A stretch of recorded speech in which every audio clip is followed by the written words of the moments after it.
अस्सलाम वालेकुम। Today we are in class 9 chapter number 1 states of matter and phase changes. आज जैसे कि हमने चैप्टर शुरू किया हुआ है चैप्टर नंबर 1 केमिस्ट्री का, जिसके अंदर हमने पढ़ा मैटर की स्टेट्स और उसके अंदर जो फेज चेंज आते हैं। हमने सबसे पहले केमिस्ट्री का इंट्रोडक्शन किया, उसके ब्रांचेस को डिस्कस किया। यहाँ पे हमने पहले डिस्कस किया व्हाट इज़ केमिस्ट्री, ब्रांचेस कौन सी होती हैं केमिस्ट्री की, उनको हमने फर्दर डिटेल के साथ डिस्कस किया। नेक्स्ट जो आज हमारा टॉपिक है वो है स्टेट्स ऑफ मैटर, मादे की हालतें। The world is made up of matter and energy, यानी कि जो हमारी कायनात है वो दो चीज़ों से मिलकर बनी है, मैटर से और एनर्जी से। एनर्जी क्या होती है? एनर्जी की डेफिनेशन अगर हम करें तो कहता है कि energy is non material nature, यानी कि एनर्जी जो है वो हमारे पास है नॉन मटेरियल इन नेचर, यानी कि कायनात में ऐसी चीज़ है जो नॉन मटेरियलिस्टिक होती है, जो किसी मादे पे डिपेंड नहीं करती, नॉन मटेरियल है ये। जबकि हमारे पास जो मास है उसके बारे में वो कहता है कि जो मैस है एनीथिंग, यानी कि कोई भी चीज़ अदर देन एनर्जी। अगर आप अदर देन एनर्जी करें वो भी ठीक है, अगर आप ना करना चाहते तो इसे कट भी कर सकते हैं। Which carries weight and occupies volume, जिसका कोई वजन हो और वो वॉल्यूम लेता हो, इज कॉल्ड मैटर। ये हमारे पास मैटर की डेफिनेशन है। वो कहता है कि दुनिया में, कायनात में हर वो चीज़ जिसका कोई वजन है या वो कोई जगह लेता है उसे हम कहते हैं मैटर। दो चीज़ें इसके अंदर आती है, वेट कोई भी वजन एंड ऑक्यूपाइज वॉल्यूम। जैसे हम छोटी से छोटी चीज़ की बात करें, बड़ी से बड़ी चीज़ की बात करें, तो हमें पता है कि अगर उसे फॉर एग्जांपल एक पेन ही है, हमने अगर वो टेबल पे रखा है तो उसका कोई ना कोई वजन भी है और उसकी कोई ना कोई जगह भी है कि उसने थोड़ी सी जगह लिया। इवन कि अगर हम गैसेस की बात करें तो वो भी अगर एक कमरे में मौजूद है तो उन्होंने कोई ना कोई वॉल्यूम तो लिया हुआ है, रादर वो जीरो में ही क्यों ना हो। कहते वो encounter materials things everywhere in all sorts of different and distinct form, जैसे आप छोड़ भी सकते हैं ऐसा। उसने यही बताया कि हर जो चीज़ है हमारे पास, उससे हम जो नज़र आती है उसे हम स्टेट्स ऑफ मैटर कह सकते हैं। कुछ चीज़ें ऐसी भी होती हैं जो हमें आम नज़र नहीं आती, उन्हें हम इनकाउंटर नहीं कर सकते। नेक्स्ट है state of matter is one of the many distinct forms in which matter can exist, यानी कि मादे की बहुत सारी ऐसी हालतें होती हैं। डिस्टिंक्ट फॉर्म, डिस्टिंक्ट कहते हैं बहुत सी मुख्तलिफ शक्लें, फॉर्म कहते हैं शक्ल को, और डिस्टिंक्ट कहते हैं डिफरेंट। हम कहते हैं डिफरेंट शेप्स या डिफरेंट जो हमारे पास टाइप्स होती है उसके अंदर पाया जाता है। विच मैटर कैन एग्जिस्ट, के अंदर मैटर एग्जिस्ट करता है। हमने जो स्टेट्स पढ़ी हैं वो 4 स्टेट्स हैं मैटर की। 4 स्टेट्स हैं, कौन कौन सी? Solid, liquid, gas and plasma. इन 4 स्टेट्स के बारे में आज हम डिस्कस करेंगे कि सॉलिड क्या होता है, लिक्विड क्या होता है और प्लाज्मा क्या होता है, इनकी प्रॉपर्टीज़ क्या होती है जो हम डेली लाइफ के अंदर यूज़ करते हैं। Apart from these are more states of matter which do not see in our daily life. कहते हैं इनके अलावा भी जो हमारे पास बहुत सारी ऐसी स्टेट्स हैं मैटर की जो हम अपनी डेली रूटीन के अंदर नहीं देख सकते। जैसे कि हमारे पास डार्क, हमारे पास यूनिवर्स, उसके बारे में हम कह सकते हैं कि हम उसे डेली रूटीन में तो नहीं देखते लेकिन वो एग्जिस्ट करती है। नेक्स्ट अगर हम फर्दर इनकी डिटेल के बारे में बात करें तो हमारे पास ये हैं, इनको हम एलैबोरेट कर सकते हैं। सबसे पहले उसने यहाँ पे हमें दी हुई है गैसेस, इसकी आप हेडिंग दे सकते हो गैसेस। पैराग्राफ है, एक पैराग्राफ गैसेस का है, एक पैराग्राफ हमारे पास लिक्विड्स का है और एक पैराग्राफ सॉलिड का है। The three primary states of matter are solid, liquid and gases. ये हमारे पास 3 स्टेट्स हैं। They are different from each other due to different strength of. अच्छा, एक चीज़ मेन है कि इसने इन 3 चीज़ों को डिस्कस किया हुआ है। वैसे तो हमारे पास सॉलिड, लिक्विड और गैसेस की बहुत सारी प्रॉपर्टीज़ हैं, लेकिन आपकी जो बुक के अंदर मैंशनड है वो सिर्फ 3 है, जिसकी बेस पर उसने डिफ्रेंशिएट किया हुआ है। स्ट्रेंथ ऑफ इंटरमॉलिक्यूलर फोर्सेस, एक हमारे पास क्या है कि स्ट्रेंथ कितनी है, उसकी ताकत कितनी है इंटरमॉलिक्यूलर फोर्सेस की। नंबर 2 हमारे पास आता है द अरेंजमेंट ऑफ पार्टिकल्स, के पार्टिकल्स किस तरह से अरेंज हुए हैं और उन पार्टिकल्स का डिस्टेंस क्या है, the distance between the particles. ये 3 चीज़ों को उसने मेंशन किया, इनकी प्रॉपर्टी उठाई और इन 3 प्रॉपर्टीज़ को लेकर उसने तीनों को जो है वो डिफ्रेंशिएट किया हुआ है।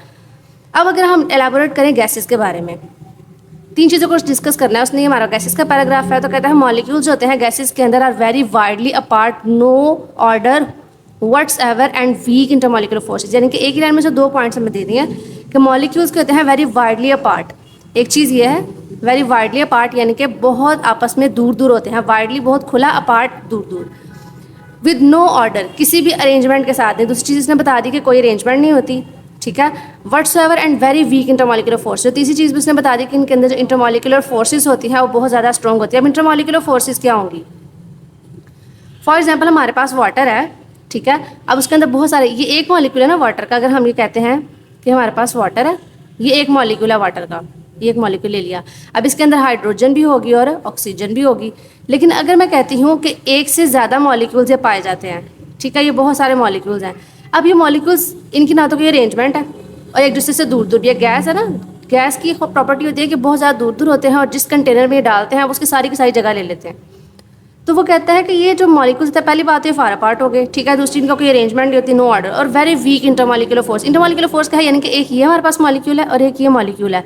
इन दोनों मॉलिक्यूल के अंदर जो आपस में डिफरेंस है या जो इनके अंदर अट्रैक्शन है, उस अट्रैक्शन को हम इंटरमॉलिक्यूलर फोर्स कहेंगे। इंटर मतलब दरमियान में, मॉलिक्यूल मतलब मॉलिक्यूल, यानी कि एक मॉलिक्यूल के दूसरे मॉलिक्यूल के साथ जो इंटर है, यानी कि एक दूसरे के अंदर रहते हुए उनके अंदर जो फोर्स है उसे हम इंटरमॉलिक्यूलर फोर्स कहेंगे।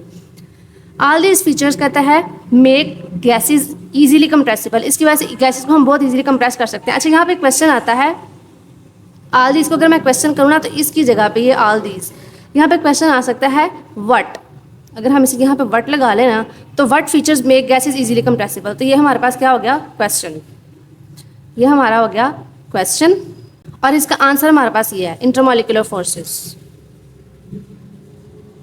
तो यहाँ ऑल दीज को काट के आप ये कर सकते हैं फीचर्स, यानी कि इंटरमॉलिक्यूलर फोर्सेस मेक, यहाँ से आप इसका आंसर कर सकते हैं, ये इसका आंसर हो जाएगा।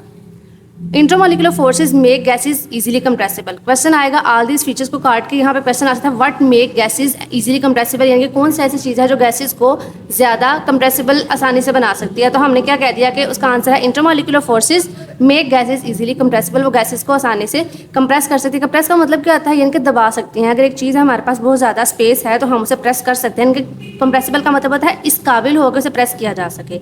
प्रेसिबल जैसे पॉसिबल होता है तो यहाँ पास प्रेसिबल यानी कि उसको प्रेस किया जाता है, कंप्रेस मतलब कि दबाना। तो देयर डेंसिटी, अब चौथी चीज़ उसने यहाँ पर डिस्कस की है वो क्या की है, density, strength of intermolecular forces, arrangement of particles, distance between the particles, and number fourth is density. Density किसे कहते हैं, डेंसिटी देखो हमारे पास बहुत सारी चीज़ें आती हैं, मैस, वेट और डेंसिटी, आपस में इंटर रिलेटेड इनके मीनिंग्स होते हैं, लेकिन मैस का मतलब और होता है और जो हमारे पास वेट है उसका मतलब और होता है, जैसे यहाँ पर हमने यूज़ किया। और थर्ड हमारे पास है डेंसिटी का मतलब होता है, डेंसिटी हम कहते हैं मैस ओवर वॉल्यूम, यानी कि मैस ओवर वॉल्यूम कि एक जगह हमारे पास है, फॉर एग्जाम्पल एक वॉल्यूम है हमारे पास, ठीक है 1 dm³ या 2 dm³, उस वॉल्यूम के अंदर उसका कितना मैस है। एक तो टोटल मैस होता है ना, यानी कि वॉल्यूम के अंदर, इतने वॉल्यूम के अंदर रहते हुए उसका कितना मैस है, उसे हम उसकी डेंसिटी कहते हैं। और ऑब्वियसली वेरी लो, अब वो कहते हैं इसकी डेंसिटी भी बहुत ज़्यादा लो होती है। देखो ये दोनों आपस में इन्वर्सली प्रोपोर्शनल है, वॉल्यूम ज़्यादा होगा तो डेंसिटी कम, वॉल्यूम कम होगा तो डेंसिटी ज़्यादा, मैस ज़्यादा होगा और हमारे पास डेंसिटी ज़्यादा होती जाएगी। तो ऑब्वियसली कहता है वेरी लो, यानी कि बहुत ज़्यादा लो होता है। चार चीज़ें उसने डिस्कस करती हैं कि हमारे पास गैसेस जो हैं वो बहुत एक दूसरे के दूर दूर होती हैं, कोई अरेंजमेंट नहीं होती, इंटरमॉलिक्यूलर फोर्सेस बहुत ज़्यादा लो होती हैं और उसके अंदर डेंसिटी भी बहुत ज़्यादा लो होती है। अब सिंपल सी बात है, अगर हम गैस को मैं यूँ कहूँ, एक मॉलिक्यूल इसका यहाँ पे है, एक मॉलिक्यूल इसका यहाँ पे है, एक मॉलिक्यूल इसका यहाँ पे है, एक मॉलिक्यूल यहाँ पे है। अब जो चीज़ जितनी दूर होगी उसके अंदर अट्रैक्शन उतनी ज़्यादा कम हो जाएगी। अगर मैं एग्जांपल लूँ मैग्नेट की, हमारे पास दो मैग्नेट्स होते हैं, एक मैग्नेट अगर मैंने यहाँ रखा, दूसरा मैग्नेट मैंने यहाँ रखा, तो उनके अंदर अट्रैक्शन क्या होगी, ज़्यादा। अगर एक मैग्नेट मेरे पास यहाँ है, दूसरा मैग्नेट यहाँ पे है, तो उनकी अट्रैक्शन क्या होगी, कम, यानी कि उनके अंदर इंटरमॉलिक्यूलर फोर्स में, अगर वैसे तो उसके अंदर मैग्नेटिक फोर्स होती है, लेकिन अगर हम मॉलिक्यूल्स की बात करें तो मॉलिक्यूलर फोर्स आ जाएगी। तो इंटरमॉलिक्यूलर फोर्सेस के अंदर क्या होगी, कम। तो हमें भी पता है कि गैस के मॉलिक्यूल्स कितने दूर है, तो दूर होने की वजह से क्या होगा, इनके अंदर इंटरमॉलिक्यूलर फोर्सेस क्या हो गए, बहुत ज़्यादा लो हो गई। ठीक है, अब दूर दूर होने की वजह से हमें पता है कि ये देखो एक चीज़ है, इसको मैं एक दूसरे के करीब लेके आ सकती हूँ, इतना इतना पास आ सकती हैं। और इसके अलावा अगर फॉर एग्जांपल यहाँ पे आ गया, इससे ज़्यादा और कंप्रेस भी की जा सकती है, इधर भी मैं इसको लेके आ सकती हूँ, यानी कि मॉलिक्यूल्स मूव कर सकते हैं। थर्ड वन चीज़ है ये रैंडमली है, यानी कि इनके अंदर कोई अरेंजमेंट नहीं है।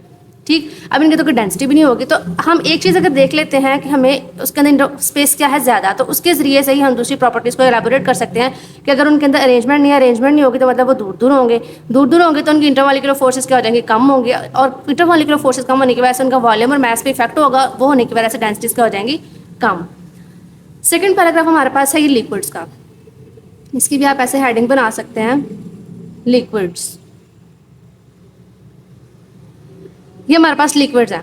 ऑन द अदर हैंड कहता है अगर आप इसके अंदर सिर्फ इसको पैराग्राफ बना के लिखें तो वो भी अच्छी बात है, अगर आप इसके पॉइंट्स बना लें तो वो ज़्यादा बेटर है। फॉर एग्जाम्पल अगर आप लिखते हैं ना इस तरह से गैसेज, तो आप इसके अंदर एक हेडिंग दे लें इंटरमॉलिक्यूलर फोर्स की, तो आप लिख दें इनकी इंटरमॉलिक्यूलर फोर्स वेरी लो होती हैं। फिर आप कह दें कि इसके अंदर जो हमारे पास स्पेस होती है या उनकी अरेंजमेंट होती है वेरी वाइडली अपार्ट होते हैं, इनके अंदर कोई अरेंजमेंट नहीं होती। अरेंजमेंट की बात करें तो वो कहता है नो ऑर्डर होता है इसके अंदर। ठीक है, तो पॉइंट्स बना के भी आप लिख सकते हैं। फॉर एग्जाम्पल आपने गैसेस की दी हेडिंग, तो आप यहाँ पे एक पॉइंट लिखें इंटरमॉलिक्यूलर फोर्सेस का, फिर दूसरा लिखेंगे, फर्स्ट लिखा, फिर दूसरा, तीसरा और चौथा, आप इसको इस तरह से एलैबोरेट कर सकते हैं। पैराग्राफ की शक्ल में लिखना चाहें तो वो भी ठीक है। लिक्विड्स हमारे पास होते हैं have molecules which are closely attached. अब जो लिक्विड के मॉलिक्यूल्स होते हैं वो थोड़े से क्लोजली होते हैं, क्लोजली यानी कि करीब करीब, ऐसे इस तरह मैं कह सकती हूँ कि थोड़े करीब करीब होते हैं, होती इनकी भी कोई अरेंजमेंट नहीं है। ठीक है, ये भी मूवली क्या कहते हैं, मूविंग रैंडमली, यानी कि रैंडम का मतलब होता है बेतरतीब, जिसकी कोई तरतीब नहीं होती, इसको मैं कह सकती हूँ बेतरतीब होते हैं ये। कोई तरतीब नहीं होती, no arrangement, moving randomly, they exist significant intermolecular forces, इनके अंदर इंटरमॉलिक्यूलर फोर्सेस थोड़ी सी इंपॉर्टेंट होती हैं, सिग्निफिकेंट होती है। सबसे ज़्यादा हमारे पास इंटरमॉलिक्यूलर फोर्स होती है ना, सिग्निफिकेंट जो रोल प्ले करती हैं, बॉन्डिंग जो होती है वो ज़्यादातर हमारे पास लिक्विड्स के अंदर होती है। Intermolecular forces between their molecules, यानी कि इनके अंदर जो इंटरमॉलिक्यूलर फोर्सेस हैं वो क्या होती हैं, सिग्निफिकेंट होती हैं, इनके बहुत ज़्यादा अट्रैक्टिव होती हैं। Liquid therefore not easily compressible, इनको हम इजीली कंप्रेस नहीं कर सकते इनको भी, लेकिन कहते हैं देयर डेंसिटीज वेरी हाई, इनकी जो डेंसिटीज होती हैं वो बहुत ज़्यादा हाई होती हैं। डेंसिटीज की अगर हम बात करें, एक चीज़ डेंसिटी आ गई हमारे पास, दूसरी के आगे हमारे पास इंटरमॉलिक्यूलर फोर्सेस क्या होती हैं, सिग्निफिकेंट होती हैं। दूसरी प्रॉपर्टी भी हमारे पास डिस्कस हो गई, डेंसिटी हमारे पास उसने कहा very high, have high values than those of gases, यानी कि हाई वैल्यूज होती हैं लेकिन किसकी निस्बत, गैसेज की निस्बत। इसका मतलब क्या हुआ कि जो लिक्विड्स हैं वो इंटरमीडिएट है बिटवीन गैस एंड सॉलिड, यानी कि सॉलिड की निस्बत कम होगी और गैस की निस्बत ज़्यादा होगी। तो मैं कह सकती हूँ कि जो हायर वैल्यूज़ हैं वो हैं तो सही हायर, लेकिन सॉलिड की निस्बत क्या है, कम, और गैस की निस्बत क्या है, ज़्यादा। अरेंजमेंट की उसने बात किया, कोई इसके अंदर अरेंजमेंट नहीं होती, रैंडमली मूव करते हैं। थर्ड फोर्थ हमारे पास इसके अंदर जस्ट जनरल प्रॉपर्टीज़ बताई हुई हैं। थर्ड हमारे पास है सॉलिड्स, के सॉलिड्स क्या होते हैं। सॉलिड कहते हैं डेफिनेट शेप, जैसे हमारे पास एक बुक है उसकी डेफिनेट शेप होती है, कोई पेन है तो वो सॉलिड है ना हमारे पास, उसकी एक डेफिनेट शेप होगी, फिक्स्ड वॉल्यूम। अब हमें पता है कि एक बुक है उसने थोड़ी सी जगह लेनी है, पेन है उसने थोड़ी सी कम जगह लेनी है, लेकिन जगह दोनों ने लेनी है और शेप भी दोनों की है। तो मैं कह सकती हूँ it's have definite shape and have a fixed volume. Particles in solids are closely packed, यानी कि एक दूसरे के बिल्कुल क्लोजली पैक होते हैं, बहुत ज़्यादा नज़दीक। जैसे कि ये देखो, अगर मैं इसको बनाऊँ तो ये मेरे पास क्या है, सॉलिड के पार्टिकल्स हैं। अब ये इतने करीब है कि मैं इनको मजीद कंप्रेस नहीं कर सकते, इससे ज़्यादा एक दूसरे के करीब नहीं आ सकते। तो कहते हैं कि इनके अंदर जो इंटरमॉलिक्यूलर इंटरएटॉमिक या इंटरमॉलिक्यूलर अट्रैक्शन होती है वो वेरी स्ट्रॉन्ग होती है। वेरी स्ट्रॉन्ग क्या होंगी इनके अंदर, इंटरमॉलिक्यूलर अट्रैक्शंस, यानी कि इंटरमॉलिक्यूलर फोर्सेस बहुत ज़्यादा स्ट्रॉन्ग होंगी। अब इनके अंदर पैटर्न भी क्या हो गया, अरेंज पैटर्न हो गया। इनके अंदर क्लोजली पैक, इनकी जो स्पेस हो गई, डिस्टेंस बिटवीन दैम वो भी क्या है, क्लोजली पैक। इनके अंदर जो इंटरमॉलिक्यूलर फोर्सेस हैं वो भी बहुत ज़्यादा स्ट्रॉन्ग हो गई। तो कहते हैं if these particles remain fixed in their position, वो अपने पोजीशन के अंदर फिक्स रहते हैं। इनके अंदर पोजीशन क्या होती है, फिक्स होती है। Where they are oscillate about their mean position, अगर एक पोजीशन से दूसरी पोजीशन पर जाए तो उसके मॉलिक्यूल्स मूव नहीं करेंगे, पूरी की पूरी बॉडी मूव करेगी। Solids are relative incompressible and rigid, यानी कि सॉलिड्स कहते हैं इनकम्प्रेसिबल, इनको कंप्रेस नहीं किया जा सकता। और रिजिड, रिजिड का मतलब होता है सख्त होना, हार्ड कह सकते हैं रिजिड को, ठीक है। तो ये क्या होते हैं, हार्ड होते हैं या फिर सख्त होते हैं। और इनकम्प्रेसिबल, इनको कंप्रेस भी दबाया भी नहीं जा सकता। तो इनकी डेंसिटीज़ क्या होती है, वेरी हाई। जैसे कि हमने सॉलिड्स के अंदर पढ़ा कि इनकी लिक्विड्स के अंदर पढ़ा था अभी हमने कि इसकी जो डेंसिटी होती है वो बहुत ज़्यादा हाई होती है, लेकिन हमने पढ़ा था कि वो सॉलिड की निस्बत कम होती है और लिक्विड की निस्बत, गैसेस की निस्बत ज़्यादा होती है लिक्विड की। अब डेंसिटीज़, अगर हम सॉलिड्स की बात करें तो डेंसिटीज़ जो होती हैं वो सॉलिड्स की आर वेरी हाई होती हैं। Solids are only one state of matter which do not need any container to be stored. अब हमारे पास देखो लिक्विड है, उसको हम स्टोर करने के लिए किसी न किसी कंटेनर की जरूरत होती है, यानी कि पानी है उसको हम अगर डाल सकते हैं, ग्लास में भी डाल सकते हैं, कप में भी डाल सकते हैं, किसी बाउल में भी डाल सकते हैं। लेकिन हमारे पास जो सॉलिड है, फॉर एग्जाम्पल एक हमारे पास डेफिनेट शेप है, बुक है। अब क्या बुक को हम ग्लास में डाल सकते हैं, नहीं डाल सकते। तो क्या है, इसी डेफिनेट शेप है, बुक को हमें बुक स्टैंड के अंदर ही रखना पड़ेगा। क्यों, क्योंकि उसकी एक स्पेसिफिक शेप है, उसकी स्पेसिफिक अरेंजमेंट है। Solids only one state of matter which do not any container to be store, यानी कि इसको किसी भी कंटेनर की ज़रूरत नहीं होती, किसी कंटेनर की ज़रूरत नहीं होती उसको स्टोर करने के लिए। अब एक हमारे पास आते हैं क्रिस्टलाइन सॉलिड्स। क्रिस्टलाइन सॉलिड्स कहते हैं पार्टिकल्स आर परफेक्टली अरेंज्ड, ऐसे पार्टिकल्स होते हैं, ऐसे ये सॉलिड्स होते हैं जिसके अंदर पार्टिकल्स होते हैं वो एक खास अरेंजमेंट में होते हैं, परफेक्टली अरेंज्ड होते हैं और स्ट्रॉन्गली बॉन्डेड होते हैं, और इनके अंदर बॉन्ड होता है बहुत ज़्यादा स्ट्रॉन्ग होता है। आपके पास डेफिनेशन भी आ सकती है क्रिस्टलाइन सॉलिड्स की, व्हाट आर क्रिस्टलाइन सॉलिड्स, तो आप यहाँ से इसकी डेफिनेशन भी कर सकते हैं। This makes then most incompressible, यानी कि कुछ तो हमारे पास ना सॉलिड जिस तरह से होते हैं जिनको हम कंप्रेस कर सकते हैं। फॉर अगर हम स्पंज की बात करूँ तो होता तो वो हार्ड है, लेकिन मैं उसको कंप्रेस कर सकती हूँ ना थोड़ा सा। लेकिन क्या है कि हमारे पास कुछ सॉलिड्स इस तरह के होते हैं जिनके अंदर जो पैकिंग होती है वो बहुत ज़्यादा अरेंज्ड होती है और बहुत ज़्यादा स्ट्रॉन्गली बॉन्डेड होते हैं। तो उनके बारे में मैं कह सकती हूँ ऑलमोस्ट इनकम्प्रेसिबल, जिनको मैं कुछ भी नहीं कंप्रेस, ज़रा सा भी कंप्रेस नहीं कर सकती। They are most dense substances, बहुत ज़्यादा डेंस होते हैं, ठीक है, ज़्यादा डेंस सब्सटेंसेस होते हैं, गाढ़े होते हैं, ये हैवी होते हैं, थिक होते हैं, या हमारे पास सॉलिड किस्म के हम कह सकते हैं जिनकी डेंसिटी बहुत ज़्यादा हाई होती है। So these are crystalline solids. अगर क्रिस्टलाइन सॉलिड्स का क्वेश्चन आता है, शॉर्ट क्वेश्चन ही आपसे पूछा जा सकता है, what are crystalline solids, short question आ सकता है आपको, यहाँ से लेके आप उसके अंदर ये एलैबोरेट कर देंगे। नेक्स्ट हमारे पास फोर्थ स्टेट ऑफ मैटर आ जाती है प्लाज्मा। आप यहाँ पे ना हेडिंग्स दे लिया करें छोटी छोटी, आपको याद रहेगा। ये हमारे पास क्या है, नेक्स्ट प्लाज्मा का हमने डिस्कस करना है। प्लाज्मा कहता है is so generally seen form of matter, कहता है ये नॉट सो जनरली, यानी कि उसको हम आमतौर पे देख नहीं सकते, नॉट क्योंकि इसलिए मोस्टली कहा जाता है कि जो मैटर की है वो 3 हालतें होती हैं, उनको डिस्कस जो किया जाता है वो 3 स्टेट्स को किया जाता है हमारे पास, कि जी जो हमारे पास लिक्विड्स होते हैं, सॉलिड्स होते हैं, गैसेज होती हैं। जो प्लाज्मा जो है वो इनके साथ कंपेयर नहीं किया जा सकता ना, क्योंकि ये ऐसी प्रॉपर्टी है जो हमें नज़र नहीं आती। अब एक चीज़ जो हमें नज़र नहीं आती और एक वो चीज़ जो हमें नज़र आती है, उन दोनों को हम कंपेयर तो नहीं कर सकते ना। तो जो लिक्विड, सॉलिड और गैसेज है वो हमें डेली रूटीन में नज़र आते हैं, हम उन्हें डेली लाइफ में यूज़ भी करते हैं। लेकिन जो प्लाज्मा है वो ऐसी चीज़ नहीं है। It is compose of particles, ऐसे पार्टिकल से मिलकर बनी होती है। कंपोज मतलब मिलकर बनना, हमने पढ़ा था ऑलरेडी पहले भी कि कंपोज का मतलब होता है कंपोजिशन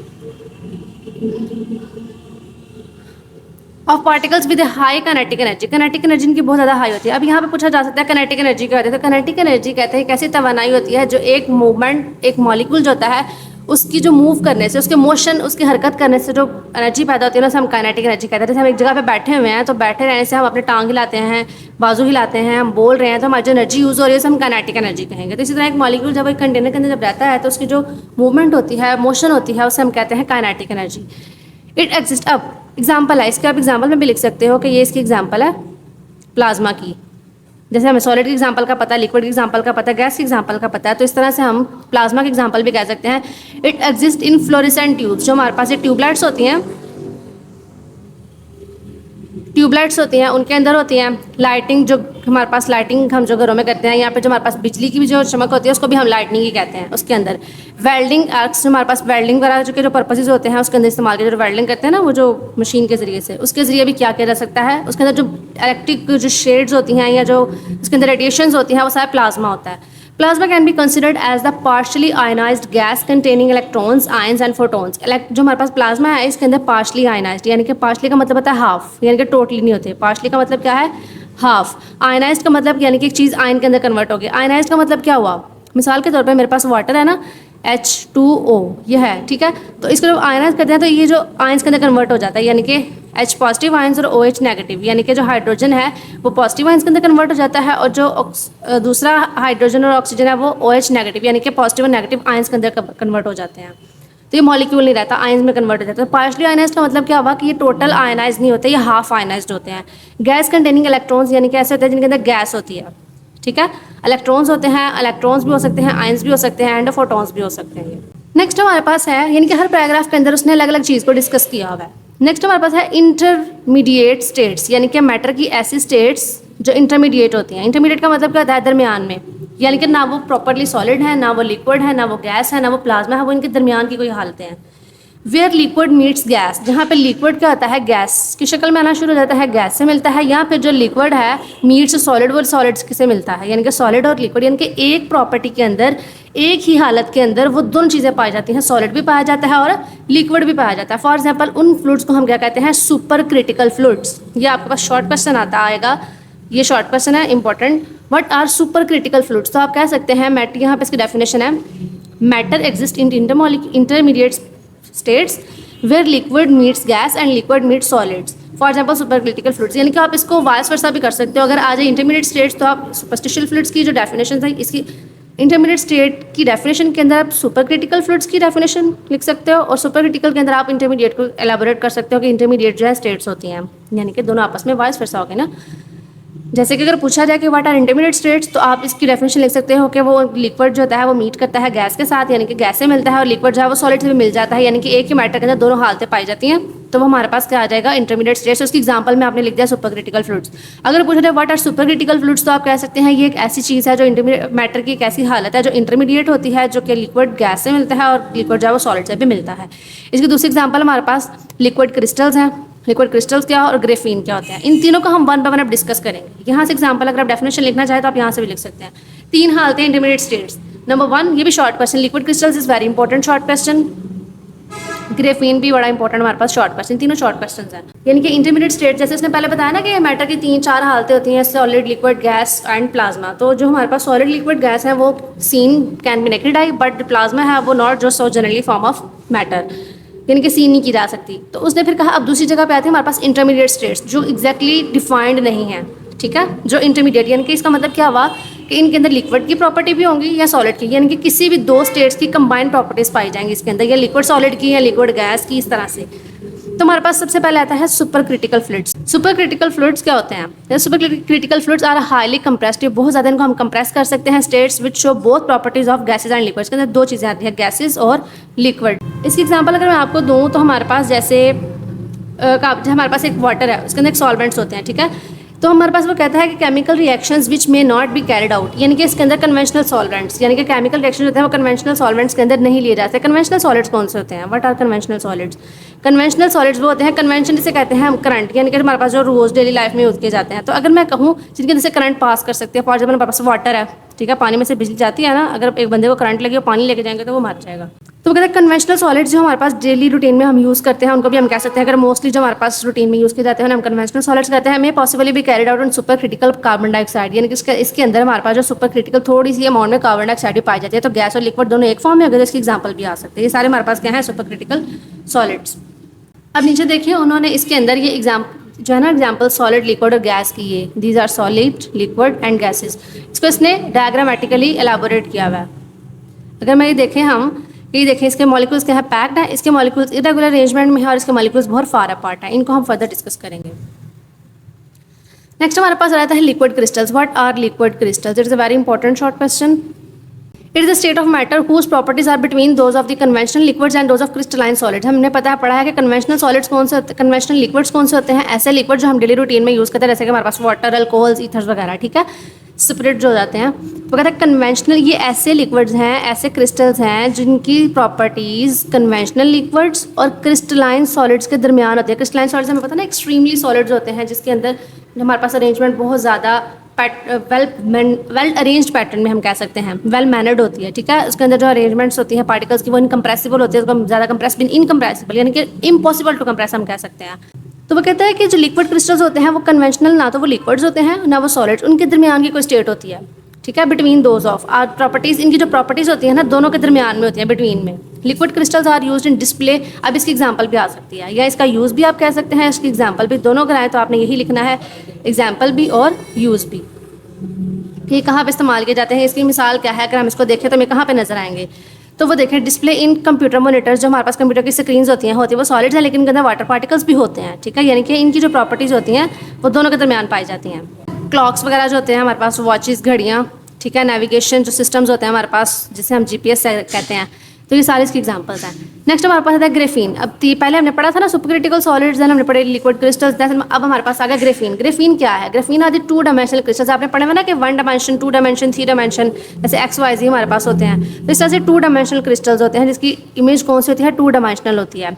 इसकी एक सिंगल लेयर होती है किसकी? ऑफ कार्बन एटम्स की, यानी कि इसके अंदर कार्बन एटम्स की एक सिंगल लेयर होगी। जैसे कि हमारे पास ये कार्बन एटम्स है ना, फॉर एग्जाम्पल ऐसे, तो इसके अंदर एक ही लेयर पाई जाती है साथ साथ, अरेंज इन हेक्सागोनल पैटर्न। अब एक लेयर तो है हेक्सागोनल, हेक्सा कहते हैं 6 को, ठीक है, 6 हेक्सागोनल पैटर्न में हम कह सकते हैं कि लाइक जिस तरह की शेप होती है, इसके 6 कॉर्नर होते हैं, 1 2 3 4 5 6, यानी कि इसके 6 कॉर्नर्स होते हैं, ठीक है। तो ये हेक्सागोनल पैटर्न में अरेंज होती है। ये हमारे पास एक कार्बन, ठीक है, उसने एग्जांपल दिया कि 6 कार्बन इस तरह से अरेंज होती है कि इसका एक मॉलिक्यूल यहाँ पे, एक यहाँ पे, यानी कि ऐसे, यानी कि इसके 6 कॉर्नर्स होते हैं इस तरह से, लाइक, ठीक है, ये 6 कॉर्नर हमारे पास होते हैं, यानी कि इसके जो बॉन्ड्स होते हैं वो इस तरह से आपस में अरेंज होते हैं मॉलिक्यूल्स।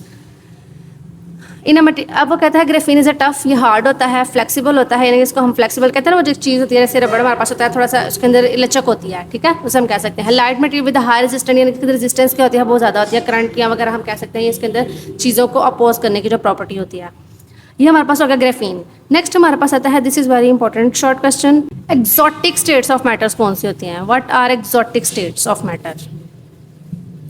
एग्जाम्पल, ये क्वेश्चन आ सकता है, व्हाट आर एक्सोटिक स्टेट्स कौन सी होती हैं? तो इसका आंसर में यहाँ पे लिखेंगे states of matter that are not commonly encountered. Commonly encountered का क्या मतलब होता है? मेन चीज़ ये है इसके अंदर, not commonly encountered. What does it mean? इसका मतलब ये है कि नॉट कॉमनली इनकाउंटर्ड यानी कि हम डेली रूटीन में इसको यूज़ नहीं करते। ये वो चीज़ें हैं जो एग्जिस्ट तो करती हैं, तो ना तो हमें नजर आती हैं और ना ही हम इनको डेली रूटीन में यूज़ करते हैं और ना ही देखते हैं। जैसे हमारे पास डार्क मैटर, डार्क होल वगैरह जो आपने पढ़े हुए हैं, बोस, आइंस्टाइन, कंडेंसेट, ये एक डिफरेंट टर्म्स हैं जिनको हमें भी फिलहाल डिस्कस नहीं करेंगे, एज इट इज़ आप इनके नाम भी सिर्फ याद रख लें। न्यूक्लियर मैटर हमारे पास, quantum spin, liquid and many other जो हमारे पास जो होते हैं ना, जो नेचर में, यूनिवर्स में या फिर स्पेस में हम कह सकते हैं जो पाए जाते हैं, उन्हें हम एक्सोटिक स्टेट्स कहते हैं। नेक्स्ट अगर फर्दर इनको हम करें, आप शॉर्ट क्वेश्चन की बेस पर अगर मैं आपको कहूँ कि इनको एक दफ़ा आप डिस्कस कर लें, तो वो मैं आपको दिखा देती हूँ कि किस तरह से आप इनको नोट्स की फॉर्म में प्रिपेयर कर सकते हैं, या अगर उसका कंपैरिजन आ जाए तो किस तरह से आपने उसको लिखना है।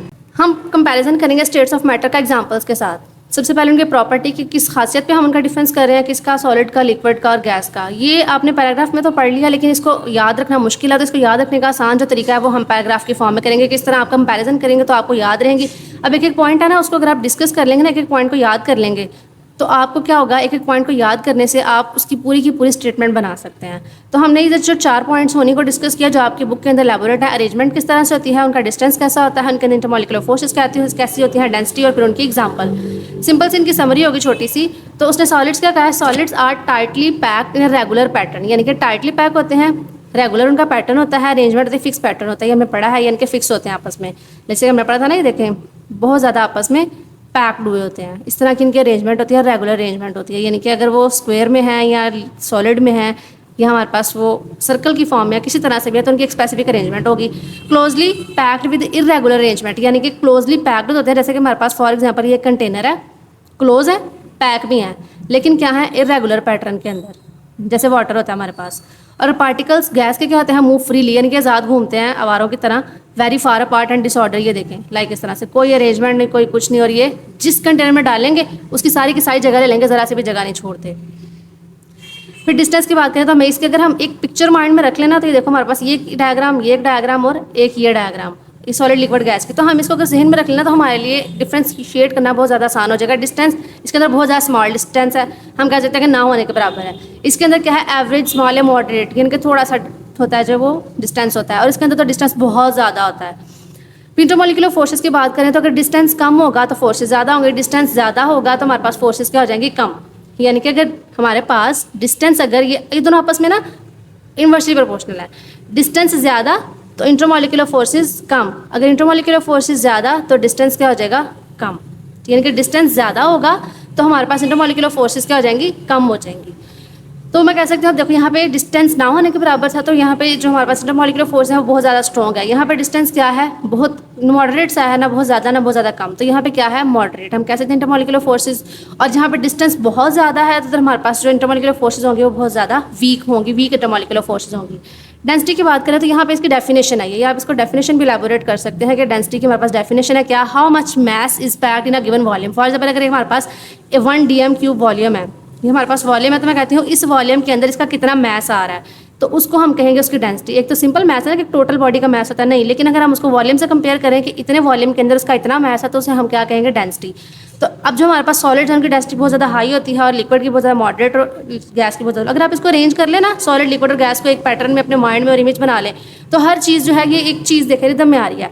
इसके अंदर जो बहुत ज़्यादा स्ट्रॉन्ग है, बहुत ज़्यादा हाई है, और ये इसके अंदर दोनों चीज़ें क्या है, वीक है और लो है। इसके अंदर क्या है, लार्ज स्पेसिस हैं, उसके अंदर कम स्पेसिस हैं। तो आप कंपैरिजन करेंगे तो आपके लिए याद रखना आसान होगा।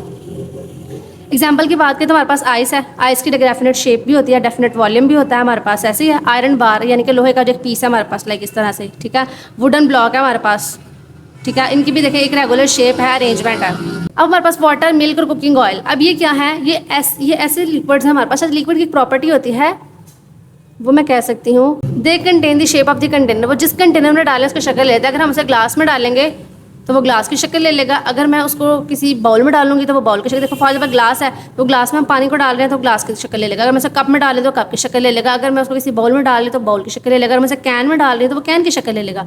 तो ये कहते हैं they contain the shape of the container, जिस कंटेनर के अंदर उसको डालते हैं वो उसकी शेप ले लेते हैं। क्यों? क्योंकि उनके अंदर स्पेस है तो वो लेते हैं। अगर स्पेस नहीं होगी तो अब सॉलिड है, उसके अंदर कोई स्पेस नहीं होती, तो उसको मैं जिस मर्जी चीज़ के अंदर डालूँ उसमें पूरा ही नहीं आना। तो इसकी एग्जांपल है। अब हमारे पास गैस है, अब गैस की हम बात करें तो यहाँ हमारे पास है CO2 स्टीम, ठीक है। CO2 हमारे पास कार्बन डाइऑक्साइड स्टीम है, ठीक है। हमने उसको एक कंटेनर के अंदर लिया हुआ है। ऑक्सीजन की सिलेंडर है, जैसे वो हमारे पास गैसेस के सिलेंडर्स होते हैं, तो हम कह सकते हैं एक सिलेंडर के अंदर जो गैस है वो सारी एग्जाम्पल हमारे पास गैस की। अब यहाँ पे देखें आप, एक इमेज है, ये हमारे पास सॉलिड्स की, लिक्विड्स की और गैसेस की। जैसे कि हमने पढ़ा है टाइटली पैक्ड या रेगुलर फिक्स पैटर्न, तो ये भी क्या है, टाइटली है। हमें नजर आ रहा है कि टाइटली पैक्ड हुए होते हैं, closely pack but irregular arrangement, यानी कि पैक तो है लेकिन इनके अरेंजमेंट कोई भी नहीं है। और ये पे क्या है, बहुत फार अपार्ट, एक दूसरे से बहुत ज़्यादा दूर है। अब दूर होने की वजह से इनके, अब देखो ये तो बोल बिल्कुल पास है, इनके अंदर डिस्टेंस, अब हमें जब पता है कि इनकी अरेंजमेंट कैसे है तो हम डिस्टेंस को ऑटोमेटिकली बता सकते हैं कि भाई इसके अंदर तो वेरी स्मॉल डिस्टेंस, या हम कह सकते हैं कि इसके अंदर डिफरेंस है ही नहीं, इसके अंदर डिस्टेंस बहुत कम, इसके अंदर डिस्टेंस जो है वो बहुत ज़्यादा है। अब अगर इंटरमॉलिक्यूलर फोर्सेस की बात करें तो मैंने बताया था कि अगर हमारे पास डिस्टेंस ज़्यादा होगा तो इंटरमॉलिक्यूलर फोर्सेस कम हो जाएंगी। अगर हमारे पास डिस्टेंस कम हो जाएगा तो इंटरमॉलिक्यूलर फोर्सेस ज़्यादा हो जाएंगी। तो अब ये देखो हमारे पास यहाँ पे डिस्टेंस बहुत कम है तो इंटरमॉलिक्यूलर फोर्सेस के अंदर सबसे ज़्यादा होंगी, इसके अंदर दोनों चीज़ें मॉडरेट होंगी, इसके अंदर डिस्टेंस बहुत ज़्यादा है तो इंटरमॉलिक्यूलर फोर्सेस बहुत ज़्यादा लो हो जाएंगे। तो एग्जांपल्स ये हमारे पास आइस है, इधर लिख सकते हैं आप, इसके अंदर आइस ले लो, इसके अंदर वाटर ले लो, इसके अंदर आप लिख सकते हैं कार्बन डाइऑक्साइड, हमारे पास जो है सिलेंडर, या क्लाउड्स के आप एग्जाम्पल दे सकते हैं, आसमान भी जो है उसके अंदर भी हमारे पास। लेकिन हम इसकी एग्जांपल इसलिए नहीं दे सकते क्योंकि हमारे पास जो क्लाउड्स होते हैं उसके अंदर जो हमारे पास सुपर क्रिटिकल सॉलिड्स आ जाते हैं ना, ये लिक्विड सुपर क्रिटिकल लिक्विड, जिसके क्योंकि हमारे पास जो बादल होते हैं वो गैस भी होते हैं और हमारे पास वो लिक्विड फॉर्म में भी होते हैं, उसके अंदर वाटर पार्टिकल्स भी होते हैं, तो ये हम कह सकते हैं। नेक्स्ट, अब SLO बेस्ड शॉर्ट क्वेश्चंस, इसके अंदर से बहुत ज़्यादा इंपॉर्टेंट शॉर्ट क्वेश्चंस आ सकते हैं। अच्छा, ये लॉन्ग क्वेश्चन भी आ सकता है आपको इस तरह से कि right A detail note on हमारे पास जो है वो स्टेट्स ऑफ मैटर कौन सी होती हैं, या इंटरमीडिएट स्टेट्स ऑफ मैटर के आपको लॉन्ग क्वेश्चन आ सकता है, लेकिन मोस्टली इसके अंदर से जो शॉर्ट क्वेश्चन है वो बनेंगे। सबसे पहले व्हाट आर सॉलिड्स, के सॉलिड्स कौन से होते हैं, उनकी प्रॉपर्टी, या इस तरह से क्वेश्चन आ सकता है कि सॉलिड्स क्या होते हैं या प्रॉपर्टीज बताएं सॉलिड्स की, तो वो हम पहले ही पढ़ चुके हैं। जो सॉलिड वाला पैराग्राफ है आप वो भी लिख सकते हैं, और जो सॉलिड की properties step by step elaborate की गई हैं आप वो 5 पॉइंट्स लिख सकते हैं। 5 पॉइंट्स एक शॉर्ट क्वेश्चन में इनफ होते हैं। Same as it is what are liquids, properties क्या होती हैं लिक्विड्स की, फिर गैसेस की आ जाती हैं। देन आता है, अब यहाँ पे इंपॉर्टेंट क्वेश्चन ये आता है कि गैसेस जो होती हैं वो कंप्रेसिबल क्यों होती हैं, या जो आपको मैंने साथ ही क्वेश्चन लिखवाया था कि what features make gases easily compressible, तो उसका आंसर भी हमने वहाँ पे मेंशन कर लिया है कि इंटरमॉलिक्यूलर फोर्सेस की वजह से जो होती हैं गैसेस, क्योंकि इनके अंदर इंटरमॉलिक्यूलर फोर्सेस बहुत ज़्यादा कम होती हैं, तो इंटरमॉलिक्यूलर फोर्सेस कम होने की वजह से वो गैसेस जो होती हैं ईजिली कंप्रेस हो सकती हैं। ये मेन पॉइंट है। इसके आंसर में हम लिख सकते हैं इंटरमॉलिक्यूलर फोर्सेस, ये इसका आंसर है, इसको आप याद कर लीजिएगा।